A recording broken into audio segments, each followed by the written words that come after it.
अयोध्या में, मैंने कहा दीपावली तो मैं अयोध्या में ही मनाऊंगा। लोगों ने मुझसे कहा क्या कर रहे हैं आप? मैंने कहा मैं जो कर रहा हूं सही कर रहा हूं।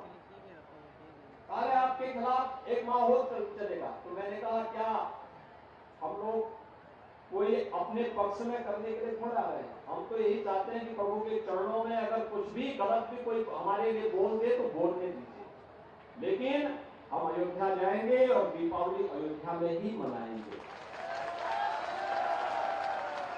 अब आप देख रहे होंगे आज वहां का दीपोत्सव दुनिया का एक भव्य उत्सव बन गया है। संकल्प होना चाहिए। आज अयोध्या में प्रधानमंत्री मोदी जी के विजन के अनुरूप भगवान राम का भव्य मंदिर का निर्माण हो रहा है। 500 वर्षों के बाद भगवान विराजमान होंगे अपने मंदिर में। ये विरासत का ही सम्मान है। धर्म एक ही है और वह सनातन धर्म है। बाकी उपासना कितना हो सकती है, पंथ हो सकते हैं, संप्रदाय हो सकते हैं। हर देश, हर काल, हर परिस्थिति में जो अपनी जीवंतता को बनाए रखा है, बिना डिगे, बिना हटे, बिना झुके, वह बना रहा है। और इसीलिए दुनिया के अंदर बहुत कुछ आए, बहुत कुछ चले गए, बहुत सारे लोग आए, बहुत सारे लोग चले गए, लेकिन सनातन धर्म अपनी इस अनवरत यात्रा को सम और विषम परिस्थितियों का सामना करते हुए निरंतर बनाए हुए है। कुछ कालखंड में कुछ बैरियर आए होंगे, कुछ बाधाएं आई होंगी, कुछ चुनौतियां आई होंगी।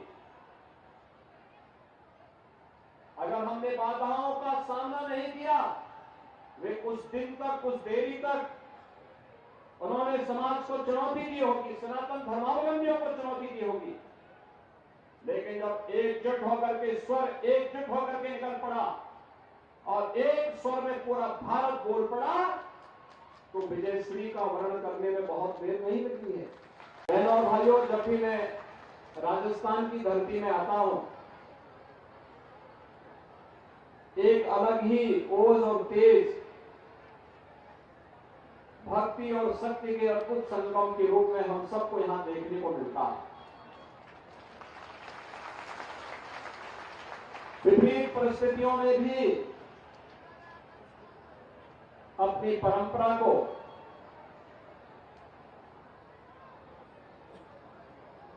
कैसे सुरक्षित रखा जाना चाहिए, दुनिया देखने के लिए राजस्थान आती है। राजस्थान में जहां कहीं भी जाओ, हमारे सिद्धों, योगियों, संतों की इस पवित्र साधना से,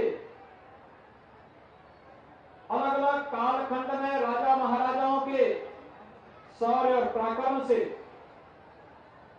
इस पूरी धराधाम में अद्भुत भक्ति और शक्ति के दर्शन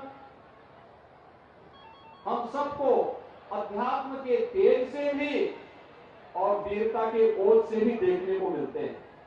और इसलिए बारंबार राजस्थान की इस पावन धरा को नमन करने का हम सबको एक लोभ हम संवरण नहीं कर पाते।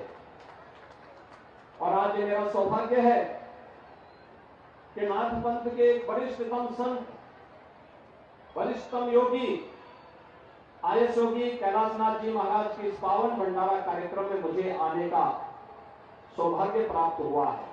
मैं इसके लिए आयस योगी गिरिवरनाथ जी को और अपने नाथ पंथ के वरिष्ठ संत श्री महंत योगी गंगानाथ जी महाराज को, श्री मंदिर जालौर को हृदय से धन्यवाद देता हूं कि उन्होंने इस कार्यक्रम में मुझे आने का अवसर प्रदान किया।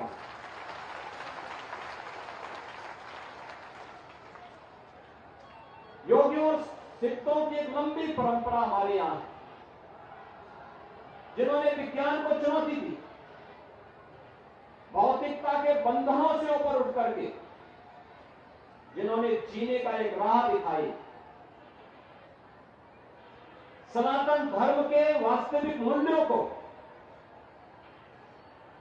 जिन्होंने हमें साक्षात दर्शन करवाए, उन सिद्धों और योगियों के कार्यक्रम में, उनकी पावन धरा में जाने का सौभाग्य प्राप्त हो तो जन्म और जीवन दोनों को व्यक्ति धन्य महसूस करता है। और आज